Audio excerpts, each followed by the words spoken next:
everyone, welcome back to the channel. My name is Shikha and I'm a legal intern at Lexis & Company.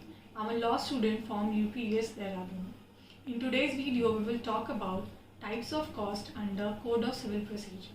But before starting the video, there is a small disclaimer that this video does not solicit any kind of promotion or advertisements as per the guidelines of Bar Council of India, and the only purpose for which the video is made is educational purpose. In today's video, we will talk about types of cost under CPC.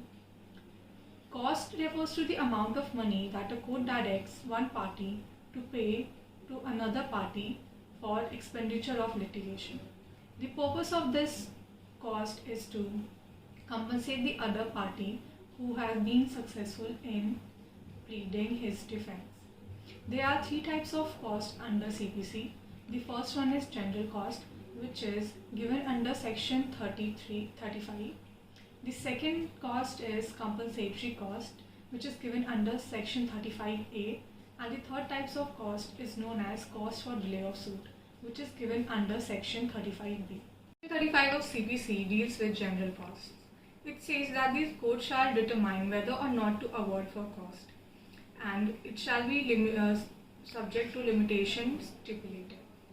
If the court decides that it shall award for cost, then it shall also determine by whom or out of what property the cost shall be paid and up to what extent the cost shall be paid. If the court do not award for cost, then it shall record the reason for the same. The general rule is that the cost shall follow the event, which means that it shall follow the result of the litigation. The successful party here is entitled to cost unless he is guilty of some misconduct or the court has some good reason to not award cost. If no order for cost is passed by the court, then a separate suit for the cost cannot be filed. In the case of Chandrasekhar versus Manohar Lal, the court said that if the court has jurisdiction to award cost and it has not awarded any cost, then a separate suit for cost cannot be filed.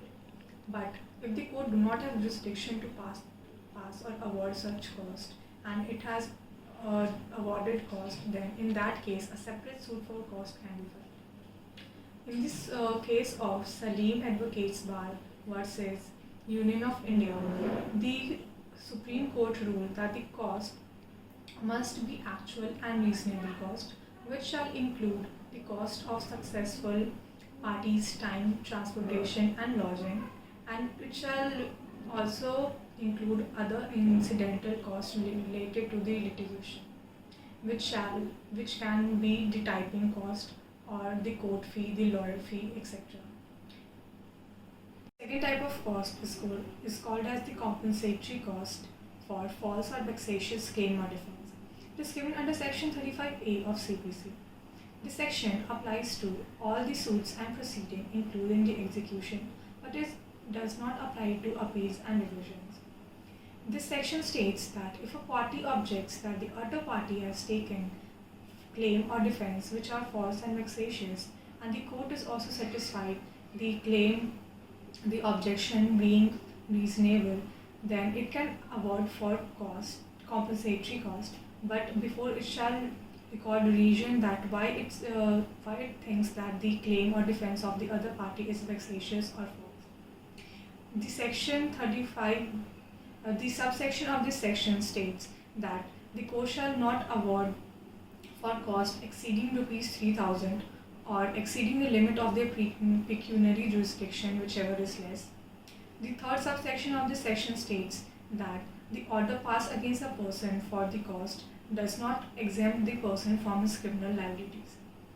The fourth subsection of the section states that the amount of compensation paid in connection with the false or vexatious claim or defense is taken into account in any later litigation for damages or compensation in connection with such claims or defenses.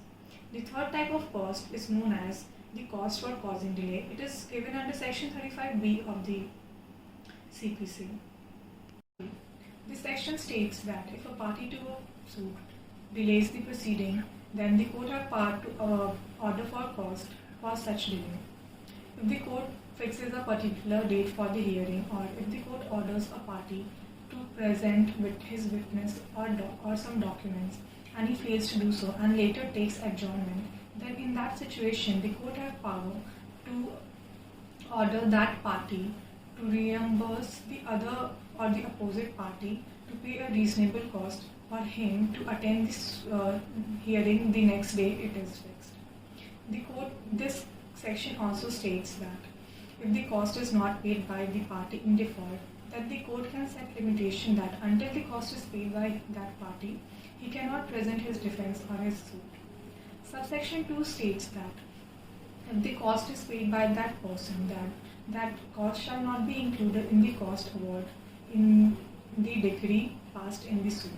But if that cost has not been paid, then a separate order can be issued against that person, mentioning his address and name, and also that order shall be executed against that person. Further Order 20A of CPC also states some costs that can be awarded by the court. For example, expenses that are incurred in typing or in printing the plain written statement or the pleading, or expenses incurred in giving notice before institution of the suit, or expenses incurred in summoning of a witness, etc. So these are the types of costs that a court can award to a particular party. Thank you so much, and if you have any comment or if you have any feedback, then please write it down in the comment section below. Thank you so much.